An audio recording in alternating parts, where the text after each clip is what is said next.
गृह मंत्री बार बार कहते हैं ना, आप क्रोनोलॉजी समझिए। क्रोनोलॉजी क्या है? कल 10 तारीख को कांग्रेस पार्टी द्वारा एक अविश्वास प्रस्ताव लाया जा रहा था विधानसभा में, मणिपुर की विधानसभा में। उनको जान गए कि बहुमत उनके पास नहीं है, अविश्वास प्रस्ताव पारित होगा और उनको इस्तीफा देना पड़ेगा। तो इसलिए आज ही उन्होंने इस्तीफा दे दी। पिछले 20 महीने से हमारे फ्रीक्वेंट फ्लायर प्रधानमंत्री दुनिया भर का दौरा करते रहते हैं। कल फ्रांस और अमेरिका जाएंगे, पर मणिपुर को नहीं गए हैं। गृह मंत्री बिल्कुल असफल हुए हैं, असमर्थ हुए हैं। इस्तीफा तो गृह मंत्री को देना चाहिए और प्रधानमंत्री को फौरन मणिपुर का दौरा करना चाहिए। गृह मंत्री बार बार कहते हैं ना, आप क्रोनोलॉजी समझिए। क्रोनोलॉजी क्या है? कल 10 तारीख को कांग्रेस पार्टी द्वारा एक अविश्वास प्रस्ताव लाया जा रहा था विधानसभा में, मणिपुर की विधानसभा में। कई दिनों से बात चल रही थी, पर नोटिस कल का था। मुख्यमंत्री ने एक माहौल बन गया था कि यह अविश्वास प्रस्ताव आ रहा है और बहुमत उनके पास नहीं है। बड़ी बड़ी बातें की मुख्यमंत्री ने, पर अंत में उनको जान गए कि बहुमत उनके पास नहीं है, अविश्वास प्रस्ताव पारित होगा और उनको इस्तीफा देना पड़ेगा। तो इसलिए आज ही उन्होंने इस्तीफा दे दी है। मैं समझता हूं ये उनकी मजबूरी थी।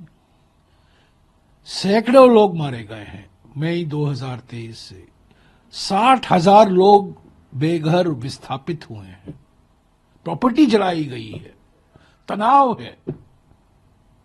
समाज में लोग आपस में जो मिलकर काम करते थे, मिलजुल कर, वो वातावरण बदल गया है। एक भय का वातावरण है, शक का वातावरण है।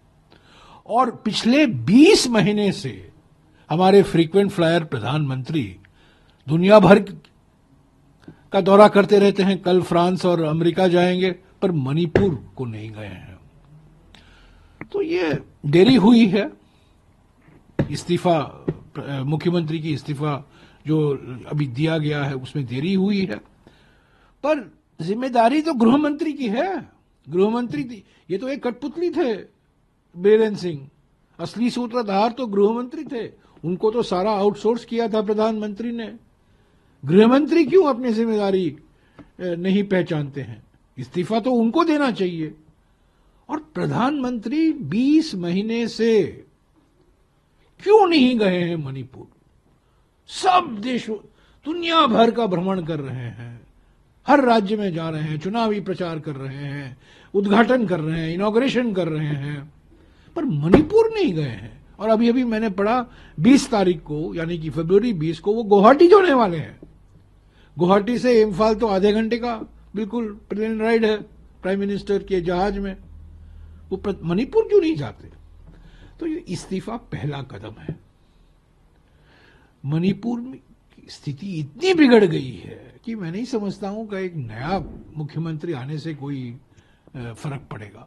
सवाल यह है कि इतनी भारी बहुमत मिलने के बाद भी फरवरी 2023 को जनादेश मिला था बीजेपी और उनके सहयोगी दलों को, एनडीए को, भारी बहुमत, प्रचंड बहुमत, पर उसके बावजूद 15 यानी कि फरवरी 2022 को जब चुनाव हुआ था, 15 महीने के अंदर मणिपुर जलने लगा। क्यों?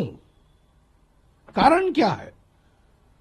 तो ये मौलिक कारण देखने की जरूरत है। प्रधानमंत्री ने अपनी जिम्मेदारी कबूल नहीं की है। गृह मंत्री बिल्कुल असफल हुए हैं, असमर्थ हुए हैं। इस्तीफा तो गृह मंत्री को देना चाहिए और प्रधानमंत्री को फौरन मणिपुर का दौरा करना चाहिए। मणिपुर में जाएं, लोगों से मिले, अलग अलग राजनीतिक दलों से मिले, बातचीत करें, नागरिक संस्थाओं से बातचीत करें, एक संकेत दें कि वो चिंतित हैं। और मणिपुर को बार बार कहते हैं डबल इंजन सरकार, डबल इंजन सरकार। वहां तो कोई इंजन नहीं है, केंद्र का इंजन भी नहीं है और राज्य सरकार का भी इंजन नहीं है। तो आप लोग समझते हैं विपक्ष की एक जो मांग थी उसकी एक थोड़ी सी पहली जीत आप नहीं, ये तो 20 महीने पहले से हम ये मांग कर रहे हैं। मई 2023 से मैंने खुद मांग की है कि मुख्यमंत्री को इस्तीफा देना चाहिए, जरूरी है। जब तक ये मुख्यमंत्री रहेंगे कोई परिवर्तन नहीं आएगा, कोई बदलाव नहीं आएगा, कोई गुंजाइश नहीं है। तो ये मांग हम करते आ रहे हैं। सुप्रीम कोर्ट ने कहा है कॉन्स्टिट्यूशनल मशीनरी बिगड़ गया है। एग्जैक्ट शब्द जो सुप्रीम कोर्ट ने कहा था पिछले साल, कॉन्स्टिट्यूशनल मशीनरी का ब्रेकडाउन हो चुका है, सुप्रीम कोर्ट ने कहा है। और देखिए ना, एक पिछले साल एक रेजिग्नेशन ड्रामा भी रचाया गया था। वो इस्तीफा चिट्ठी था, फाड़ा गया, ऐसा लगा कि सारे लोग चाहते थे कि ये मुख्यमंत्री वहीं रहें। पर जब अविश्वास प्रस्ताव का सवाल आया और कल अविश्वास प्रस्ताव एडमिट होने वाला था, उस पर चर्चा होने वाली थी, आज ही फोन गया दिल्ली से, संदेशा गया गृह मंत्री से कि इस्तीफा दो। साहिब ने इस्तीफा मांगा है क्योंकि कल साहिब फ्रांस और अमेरिका जा रहे हैं। पर साहिब मणिपुर को क्यों नहीं जाते? सवाल तो यह है। सवाल मुख्यमंत्री का इस्तीफा का नहीं है, वो तो होना ही था। पर गृह मंत्री अपनी जिम्मेदारी क्यों नहीं स्वीकारते? और प्रधानमंत्री क्यों नहीं आज तक मणिपुर गए हैं? मणिपुर के राजनीतिक दलों से क्यों नहीं मिले हैं? नागरिक संस्थाओं से क्यों नहीं मिले हैं? एक बार मणिपुर के बारे में उन्होंने कुछ कहा हो तो मुझे बताइए। 120 मिनट का लंबा भाषण किया था पार्लियामेंट में और 2 मिनट उन्होंने मणिपुर की बात की। 2 मिनट, और वो भी औपचारिकता थी। For exclusive and insightful videos, subscribe to our new channel ABP Live Premium.